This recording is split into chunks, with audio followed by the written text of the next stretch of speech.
Assalamualaikum warahmatullahi wabarakatuh. Selamat pagi. Halo.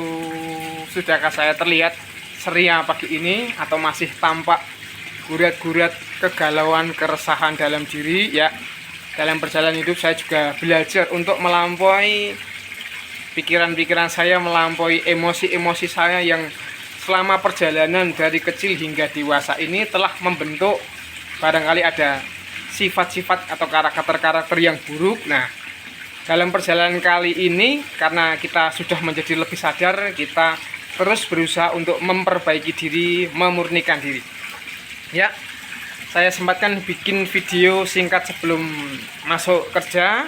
Pada kali ini saya akan menjelaskan tentang struktur diri, lapis-lapis diri dari terluar hingga terdalam. Singkat saja, ada 3 struktur atau 3 lapis diri.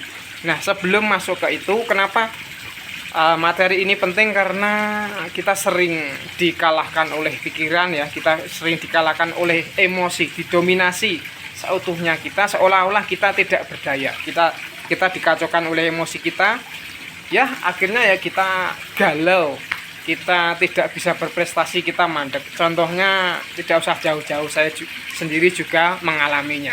Nah, ini penting karena kita akan semakin menyadari bahwa kita adalah percikan zat yang maha kuasa, bahwa kita adalah makhluk yang sebenarnya tiada batas. Cuma kita yang sering membatasi diri bahwa kita tidak bisa melampaui pikiran, kita tidak bisa melampaui emosi. Sebenarnya kita bisa, karena kita belum mengenal lapis-lapis diri. Nah, 3 lapis diri itu saya juga barusan dapat dari mistikus India, laki-laki Osho, banyak membawa kesadaran bagi saya. 3 lapis diri itu ialah lapis pikiran, ya, kemudian lapis batin, lapis emosi, kemudian yang lebih dalam lagi adalah sang keberadaan. Nah, kita sebagai pikiran, lebih dalam lagi kita sebagai emosi atau perasaan atau batin, kita sebagai keberadaan. Makanya kalau pikiran yang tampak paling luar itu mudah dibaca, mudah dilihat oleh orang. Tapi batin kita, perasaan kita kan, orang nggak tahu. Kadang kita sama orang di depan mereka senyum, lalu kita ternyata di dalam menderita, kita sedang memendam kesedihan, itu juga nggak tahu. Makanya itu semakin dalam, ya. Yang terluar pikiran, masuk lebih dalam lagi struktur diri kita, lapisan diri kita adalah batin kita, perasaan. Nah, kita sering berpindah-pindah dari kita yang pikiran, ketika terhanyut oleh ide bikin acara ini, nanti dibikin. Nah, kemudian kita dengan batin kita masing-masing, dengan singgasana batin, emosi, kesepian, kegalauan, kebahagiaan campur aduk di situ.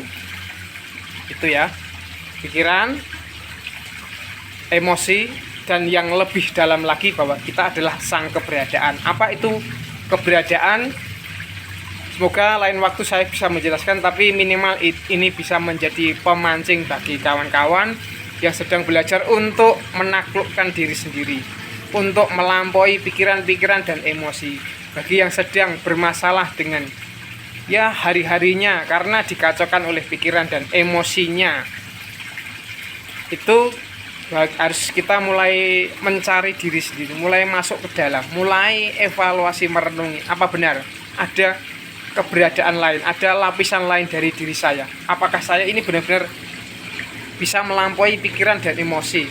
Karena harus dibuktikan bahwa saya ini adalah sang keberadaan, bahwa saya ini adalah percikan zat yang maha kuasa, benar-benar absolut mutlak bahwa kita ini adalah percikan dari sang sumber keberadaan, Tuhan yang maha kuasa. Lah yo, wong kita aja percikan zat yang maha membuat semua keberadaan yang ada ini, mosok kita dikalahkan oleh pikiran dan emosi kita, dikalahkan oleh hari-hari kita. Maka semangat, terus tak henti-henti memperbaiki diri, terus belajar, tekun, loyal, dan pasrah juga.